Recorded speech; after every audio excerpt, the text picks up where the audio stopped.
साथियों, पिछले साल वर्ष 2025 में केंद्रीय सरकार द्वारा अरावली पहाड़ियों की एक नई डेफिनेशन प्रस्तुत की गई। इस डेफिनेशन के अनुसार सिर्फ वही पहाड़ियाँ अरावली पहाड़ियों का हिस्सा होगी जिनकी हाइट या तो 100 मीटर या उससे अधिक हो। इसी परिभाषा को सर्वोच्च न्यायालय द्वारा भी स्वीकार किया गया और उसके बाद जो प्रदर्शन हुए पूरे भारतवर्ष में, उसका संज्ञान लेते हुए माननीय सर्वोच्च न्यायालय ने अरावली पहाड़ियों की नई डेफिनेशन पर रोक लगा दी।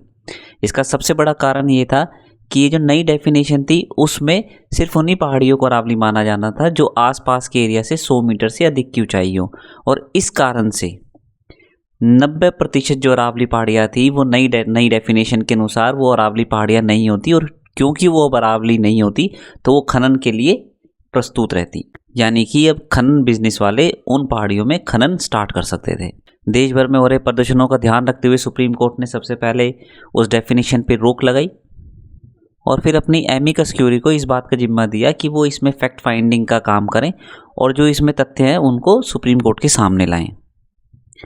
अब एमिकस क्यूरी द्वारा जो ऑब्जर्वेशन, जो फैक्ट माननीय सर्वोच्च न्यायालय के सामने प्रस्तुत किए गए हैं, उनको देख के कहीं ना कहीं ये लगता है कि ये मामला भी बिजनेस लॉबी से दूर नहीं रहा है, जहाँ पे हो सकता है कि बिजनेस को फ़ायदा पहुँचाने के लिए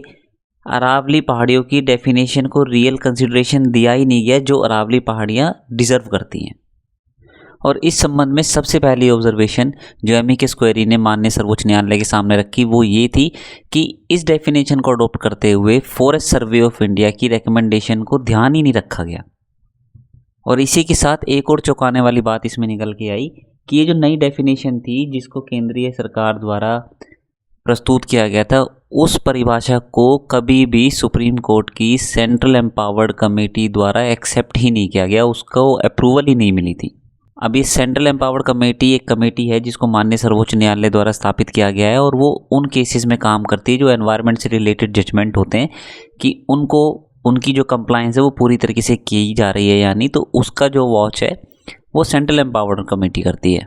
लेकिन इस केस में जो अरावली पहाड़ियों की नई डेफिनेशन थी 100 मीटर की, उसको सेंट्रल एम्पावर्ड कमेटी से अप्रूवल मिली ही नहीं थी।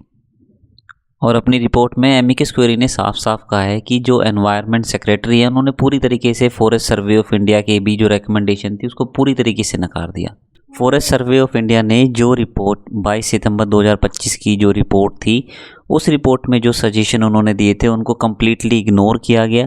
और इवन जो डीजी हैं एफसीआई के, उन्होंने अपने मेल के माध्यम से भी ये पूरी तरीके से दर्शा दिया गया था कि जो अरावली पहाड़ियों की नई डेफिनेशन है वो उससे बिल्कुल भी एग्री नहीं करते हैं। और साथ ही साथ सेंट्रल एम्पावर्ड कमेटी ने भी ये बात बहुत साफ तौर से कही है कि जो अरावली कमेटी की रिपोर्ट थी वो उनके सामने कभी लाई ही नहीं गई, तो उनके अप्रूवल का तो उस पर क्वेश्चन ही नहीं उठता है। देखिए, सबको पता है जो अरावली पहाड़ियों की रेंज है वो दिल्ली से स्टार्ट होते हुए अहमदाबाद गुजरात में जाके एंड होती है और अपना एक पूरा इकोसिस्टम अपने आप में समेटे हुए है। इवन एक अनुमान के अनुसार ये भी कहा जाता है कि इन अरावली पहाड़ियों में इतना पोटेंशियल है कि ये पर हेक्टेयर पर 2 मिलियन लीटर यानी 20 lakh litre ground water recharge करने की कैपेसिटी अपने आप में रखती है। तो अब आप उस सिचुएशन को इमेजिन करने की कोशिश करिए जहाँ पर 90% से ज़्यादा अरावली पहाड़ियों को अरावली ही ना माना जाए और वो खनन के लिए प्रस्तुत हो जाए, तो आपके इकोसिस्टम का जो बैलेंस है उसको बनाने की जिम्मेदारी सिर्फ 10% पहाड़ियों के ऊपर रहेगी। इसी के साथ साथ एमिकस क्वेरी ने अपनी रिपोर्ट में सीधे तौर पर ये बोला गया है कि इतनी इम्पोर्टेंट डेफिनेशन को डिवाइस करते हुए एक पूरे जिसका असर पूरा एक इकोलॉजिकल सिस्टम पे होना है, उस डेफिनेशन को डिवाइस करते हुए किसी भी प्रकार के पब्लिक कंसल्टेशन का मैकेनिज़्म ही नहीं तैयार किया गया।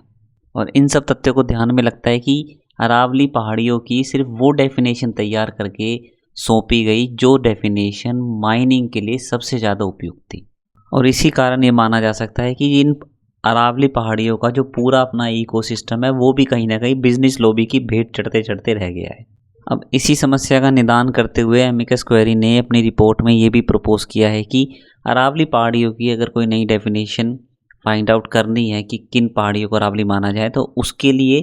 ये एक बेहतर ऑप्शन नहीं रहेगा कि सिर्फ जो गवर्नमेंट के नुमाइंदे हैं, जो एग्जीक्यूटिव हैं, वो उस कमेटी में बैठ के उस अरावली पहाड़ियों की डेफिनेशन को खोजे। रादर ये उपयुक्त रहेगा कि एक ऐसी कमेटी बनाई जाए जहाँ पे एनवायरनमेंट और फॉरेस्ट से रिलेटेड जो एक्सपर्ट है वो उस कमेटी पे रहे और पूरी अरावली रेंज का सर्वे करने के बाद एक उपयुक्त डेफिनेशन सुप्रीम कोर्ट के समक्ष लाई जाए, जिससे कि ये इंश्योर किया जा सके कि अरावली इकोसिस्टम को किसी भी प्रकार का डैमेज ना हो। दुनिया में राइजिंग टेम्परेचर और अभी से कई स्टेट्स में हीट वेव होने वाली हीट वेव्स की खबरों के बीच में ये एक इम्पॉर्टेंट इशू बन जाता है कि किस प्रकार अरावली पहाड़ियों को उनकी एक नई डेफिनेशन दी जाती है कि जिससे और जिसमें सर्वोपरि